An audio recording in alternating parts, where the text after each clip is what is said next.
So far, none of these have come up missing. I put a few of them in there where I respond to Rich directly. Those are the ones that usually come up missing. So these are the comments under his last video. So I'm gonna go ahead and record them here. And then when they come up missing, he can't say, "Well, I didn't do it. Bonnie didn't do it. I didn't do it." But here they all are. A few more down here.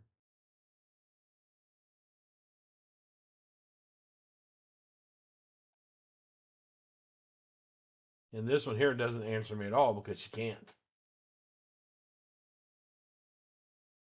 Then they go on talking to us about how we should be nice and there shouldn't be any fighting and they want no confrontation.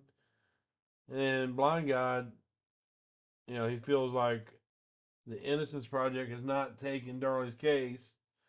They're assisting her defense team, right? And a simple Google search will tell you this. Well, Rich gets pissed off. Your ignorance, Blind. Starts off with an insult. You and I don't have time or patience to discuss things with someone like you. If you knew anything about the case, which apparently you don't, you would know that the Innocent Project does have the case and they've had it for quite some time. Do you ever think it might be on their website because of people like you? Think about that for a minute. Well, if they didn't want it known that they were taking her case because they feel like they might be harassed by people who support the conviction, then maybe you should tell Danelle to stop posting TikTok videos that ask the public to fucking call them with any leads they have. No wonder she was so fucking mad when I called them. Maybe they don't want people like her. But anyways, this is where I responded to his stuff.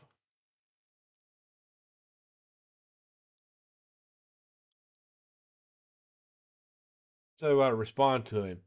They've had it for about 5 years. They aren't sure enough to place their name on the website like they do every other inmate they work with. They only had Lucio for about 2 years, so what does that tell you about Darlie's odds?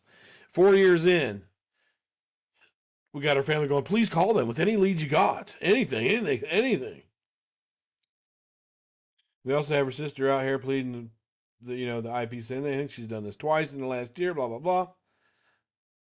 You're up here talking about the background drug use of other people with a person on your panel who was into heroin and meth at the age of 12.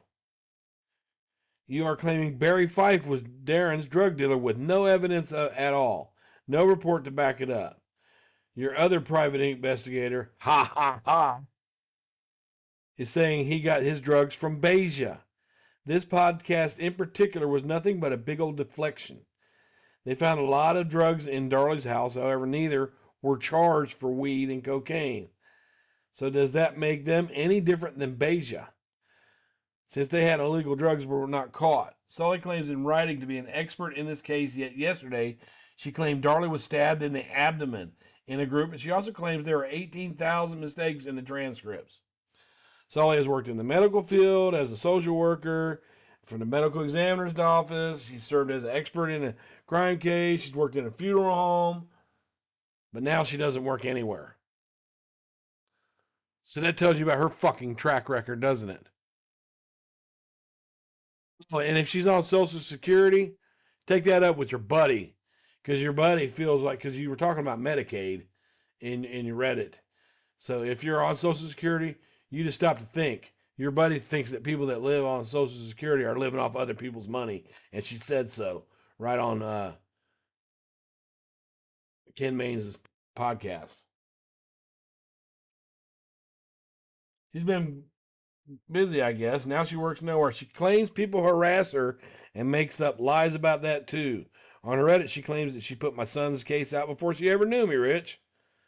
And you yourself told me Tara put her up to it. She's a liar. I encourage you to continue to keep bringing this idiotic clown to your channel. So for my review of you and this idiot has gotten more views. Oh, not to mention Sully writes that she is severely disabled. while dancing around on TikTok with all her flap slapping. She's a clown. The worst supporter I've seen yet. Good job, Rich.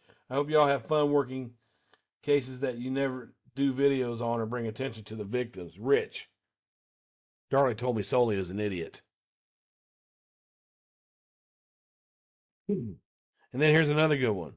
Can you clarify as to why your private investigator is posting on Reddit that I told YouTube I had cancer and got thousands of dollars from my YouTube people?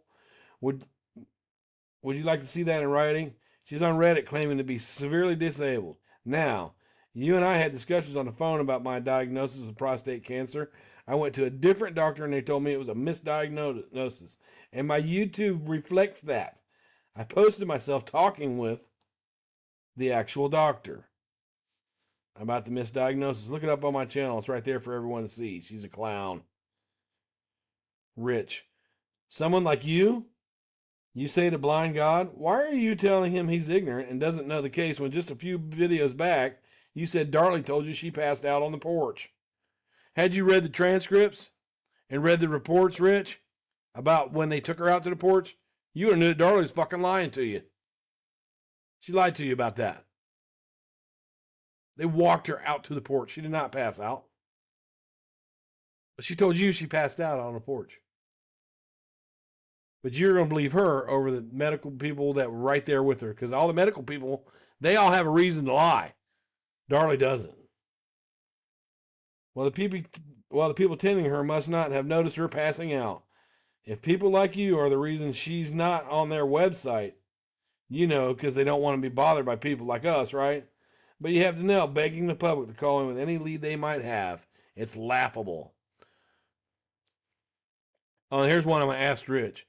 Could you please tell us when you and Soli became private investigators?